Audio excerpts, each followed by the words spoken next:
Hello everyone, welcome to session 11 of Environmental Studies. I am Dr. Shafila from IGNOU DOST. Environmental Studies is an elective paper for those who are taking admission in UG program in IGNOU. The exam pattern for this subject would be objective. That means you will find complete multiple choice questions in the exam. The short video sessions that we will be uploading on official channel of IGNOU DOST will help in cracking those multiple choice questions. So to get daily updates, subscribe our channel and click on the notification button. So let's start with the first question of session 11. So first question is, the most frequent and naturally occurring disaster is. देखो natural disaster जो होते हैं वो natural भी होते हैं, वो man made भी होते हैं, ठीक है। सो डिजास्टर मतलब तबाही। अगर हम बात करें नेचुरल डिजास्टर्स की बात करें, कहीं ना कहीं human is responsible for the natural disasters. Frequent occurrence of natural disasters का कहीं ना कहीं indirectly human is responsible.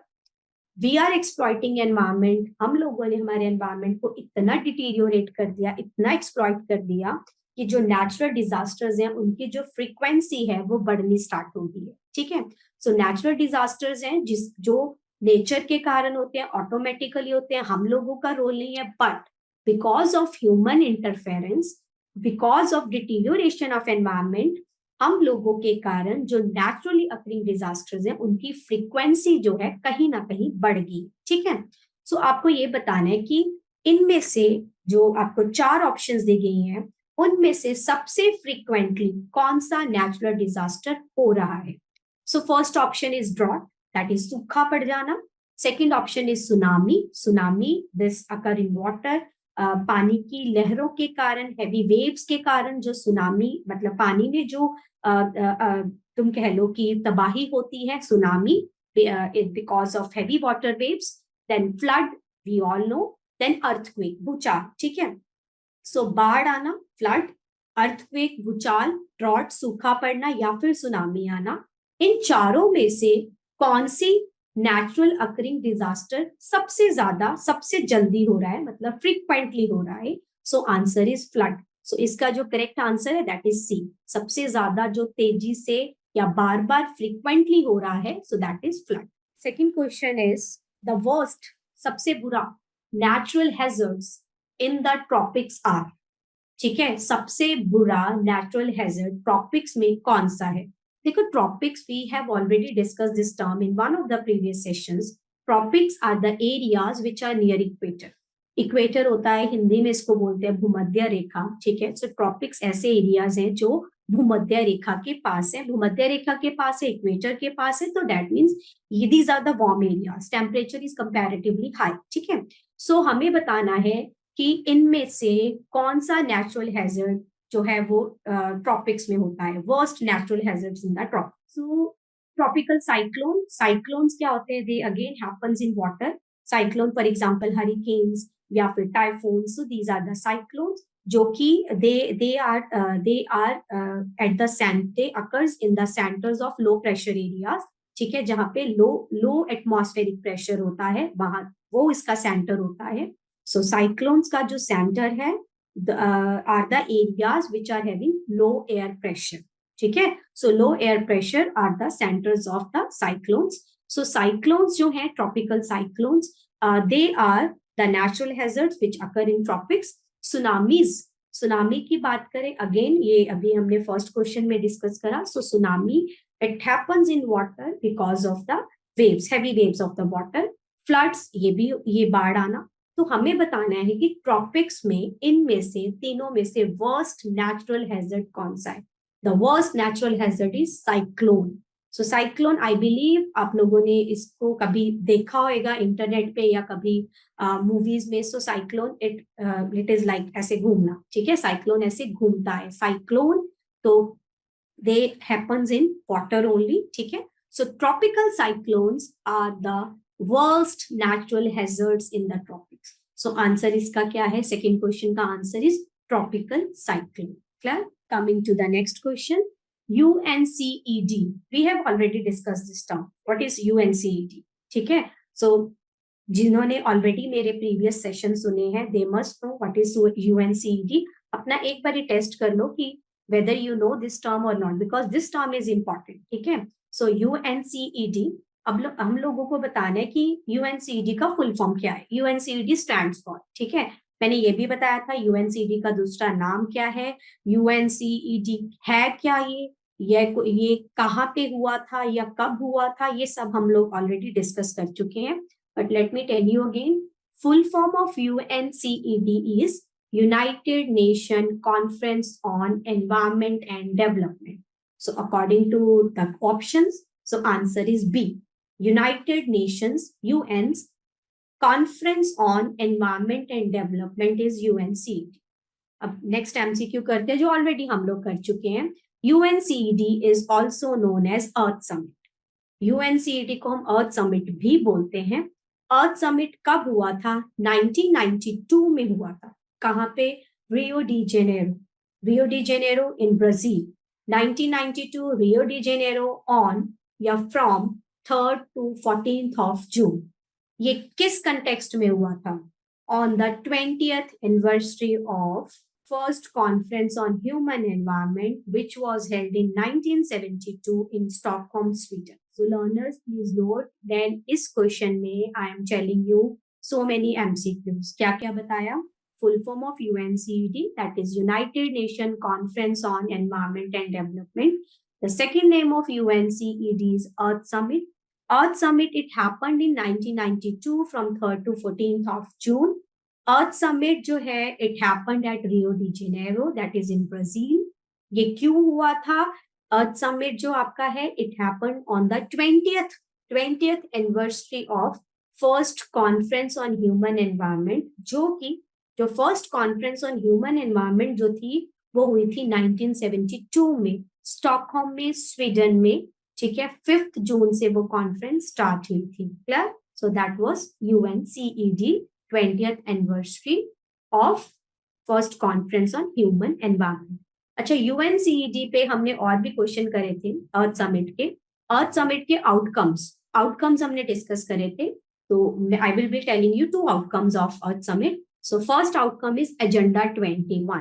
Agenda 21 means हमारा क्या मोटिव है, हमारा क्या एजेंडा है, what we have to do to protect our environment in 21st century, that is Agenda 21. ठीक है. Second, इसका आउटकम अगर मैं बताऊं, that is Rio Declaration.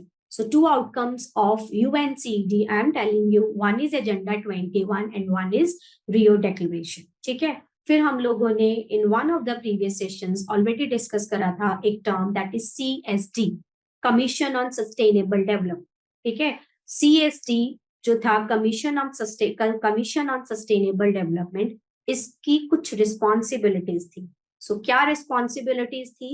कि जो UNCED के आउटकम्स थे, जैसे कि एजेंडा 21 या Rio declaration, whether they are implementing in an effective way or not. To regulate the implementation of outcomes of UNCED or Earth Summit, we have a commission. That commission is known as CSD, Commission on Sustainable Development.